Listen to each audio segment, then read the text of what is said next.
आदिवासी हिंदू नहीं ऐसा कहने वाले जो लोग हैं बीजेपी है, ये मूलतः चर्च का एजेंडा लेके चल रही है। अभी जो कोई माहौल बना रही है ये सब झूठ मूठ है।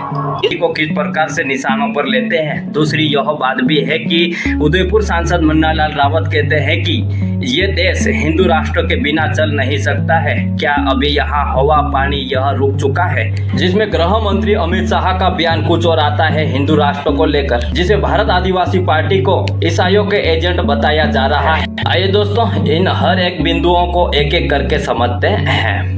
इससे पहले कि मुन्नालाल रावत की ये बातें सुनिए, जहां पर कहा गया है कि ना लोकसभा ना विधानसभा, सबसे बड़ी ग्राम सभा, ये बाप पार्टी सांसद का कहना है। लेकिन मुन्नालाल रावत की ये बातें सुनिए। नंबर एक, ये जिस विषय को लेकर आए थे वो ये कह रहे थे कि ना लोकसभा ना विधानसभा, सबसे बड़ी ग्राम सभा। विधानसभा को मानते हैं तो ग्राम सभा को मानते हैं, ग्राम सभा तो उन्होंने छोड़ दी। दोस्तों, यह बात यह बीजेपी के सांसद दिलीप सिंह भूरिया ने कहा था, जैसे कि ये क्लिप सुनिए। ना लोकसभा ना विधानसभा, सबसे बड़ी ग्राम सभा।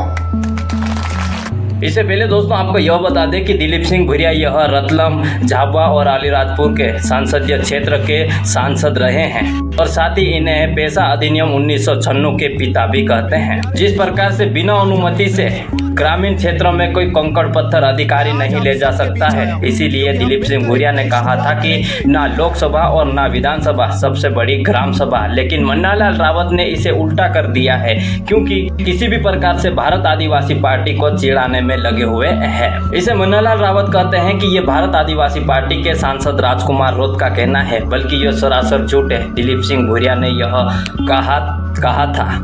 मुन्नालाल रावत जी, जरा ये भी बता दीजिए कि क्या भारत हिंदू राष्ट्र के बिना नहीं चल सकता?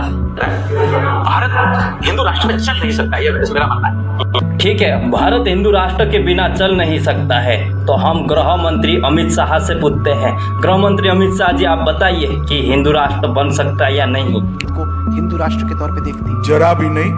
हम संविधान को मानते हैं, संविधान को स्पिरिट के साथ स्वीकार करते हैं।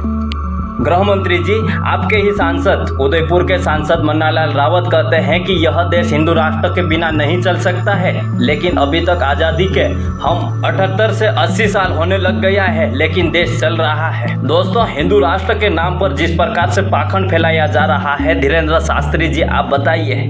इस देश को बचा लीजिए, वरना ये देश फिर से गुलाम हो। बचा लीजिए। हाँ, आप जैसे पाखंड लोगों से इस देश को बचा लीजिए। अगर यह देश हिंदू राष्ट्र में या हिंदू राष्ट्र बनेगा, तब यहाँ पर सबसे पहले दलित, पिछड़े, आदिवासी लोग ही कुछ आएंगे। इससे पहले कि आम आदमी पार्टी के संजय सिंह से पूछते हैं। संजय सिंह, आप बताइए हिंदू राष्ट्र में क्या क्या फायदा है? और गलती से अगर ये हिंदू राष्ट्र बन गया तो याद रखना, जो दलितों के गले में हाड़ी बांध के चलाने की व्यवस्था थी वो हिंदुस्तान में वापस आएगी। अब भी आपको समझ में नहीं आ रहा होगा, तो अब हम समझते हैं। खान सर, आप बताइए, अगर हिंदू राष्ट्र या ये देश धार्मिक लोगों के हाथ में चले गया तो देश में पिछड़े, आदिवासी, दलित पर क्या क्या अत्याचार होने वाला है?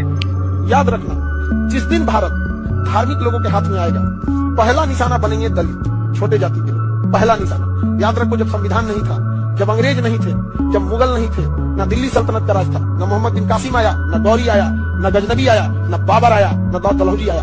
आज से आप जाओ गुप्ता काल में, जाओ पुराने काल में, दलितों के पीछे बोरा बांध दिया जाता था। जब वो चलते थे तो फिर उस पीछे बोरा जो था रहता था, वो उनके कदमों के निशान मिटाते थे। आगे घड़ा बांधा जाता था कि हल्का सा कहीं थूक या पसीना ना गिर जाए, उसमें हो जाए। जाओ उस काल में जब यहाँ कोई विदेशी आक्रमणकारी नहीं होता था। याद करो, वहां पे दलित महिलाओं को ब्राह्मणपुर में स्तन ढकने की इजाजत नहीं थी।